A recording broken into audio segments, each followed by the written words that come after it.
Hi friend, এখানে দেখো আমি কড়াইতে কালো জিরে শুকনো লঙ্কা ফোড়ন দিয়েছি মেথির শাকটা রান্না করে নেব বলে। এখানে আমি কিছু মেথির শাক কেটে রেখেছি, দেখো কিছু মেথির শাক রেখে দিয়েছি। আর কড়াইতে কালো জিরে শুকনো লঙ্কা ফোড়ন দিয়েছি। এবারে আমি কিছুটা অনিয়ন দিয়ে দেব কড়াইতে। এবার অনিয়ন দেওয়ার পরে অনিয়নটা ভাজা হবে।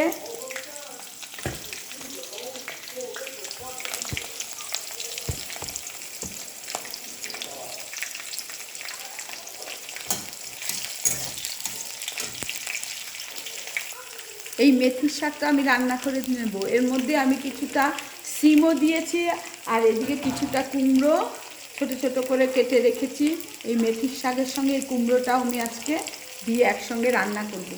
এদিকে কড়াইতে কালো জিরে ফোড়ন দিয়ে আমি শুকনো লঙ্কা ফোড়ন দিয়েছি, দিয়ে পেঁয়াজ দিয়ে দিয়েছি। পেঁয়াজটাকে ভেজে নিচ্ছি। পেঁয়াজটা ভাজা ভাজা হলে আমি রসুন দেব, দিয়ে রসুনটা যখন একটু ভাজা হবে তখন আমি এই মেথির শাকটা দিয়ে দেবো।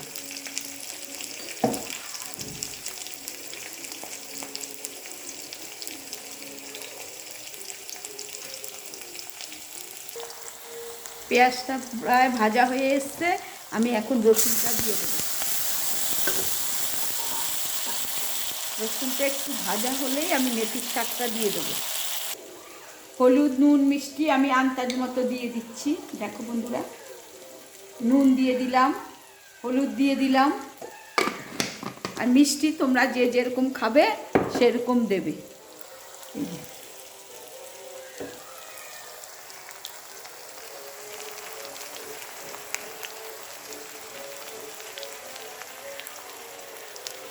এবারে আমি শাকটা দিয়ে দেবো।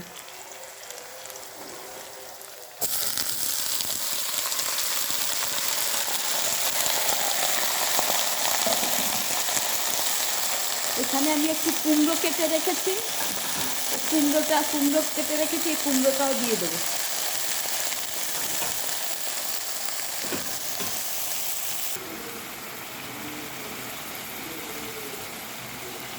এই যে মেথির শাকটাকে আমি এইভাবে করে নিচ্ছি বন্ধুরা। আমি যেইভাবে বলেছি ঠিক সেইভাবে করে খাবে, দেখবে খুব ভালো লাগবে। রেসিপিটা ভালো লাগলে লাইক কমেন্ট শেয়ার করবে, আর তোমরা কিভাবে তৈরি করো আমাকে জানাবে।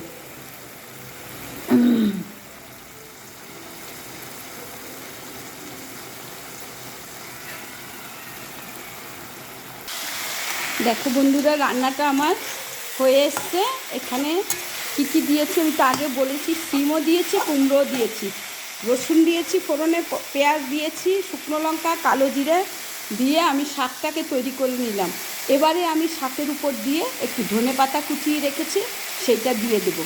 আর নুন মিষ্টি তোমরা তোমাদের প্রয়োজন মতো দেবে, হলুদ তো দেবেই। এইভাবে শাকটা করে নিবে, একবার খেয়ে দেখো, এইভাবে করে খুব ভালো লাগবে। দেখো ধনে পাতাটা আমি দিয়ে দিলাম শাকের উপরে।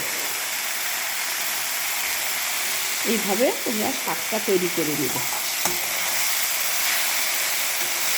দরকার হলে নামাবার আগে একটু কাঁচা সর্ষের তেল উপর দিয়ে দেবে। যারা খাও, আর না খেলে নাও দিতে পারো। এইভাবে আমি শাকটা তৈরি করে নিয়েছি। দেখো বন্ধুরা, শাকটাকে এইভাবে আমি তৈরি করে নামিয়ে নিয়েছি।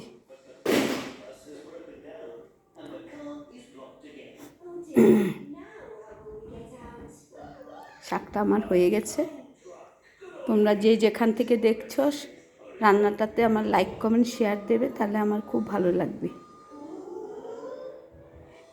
এইভাবে শাক করে খাবে, কারণ এখন তো মানুষ মাছ মাংস অত খাওয়া উচিত না। এইসব রান্নাগুলি যদি এইভাবে রান্না করে খাওয়া যায়, দেখবে বন্ধুরা একঘেয়েমি একদম কেটে যাবে, খুব ভালো লাগবে তোমাদের। এই কারণে আমি রান্না করে করে তোমাদেরকে দেখাই যে তোমরা সবাই শাকসবজি ভালো করে খাও।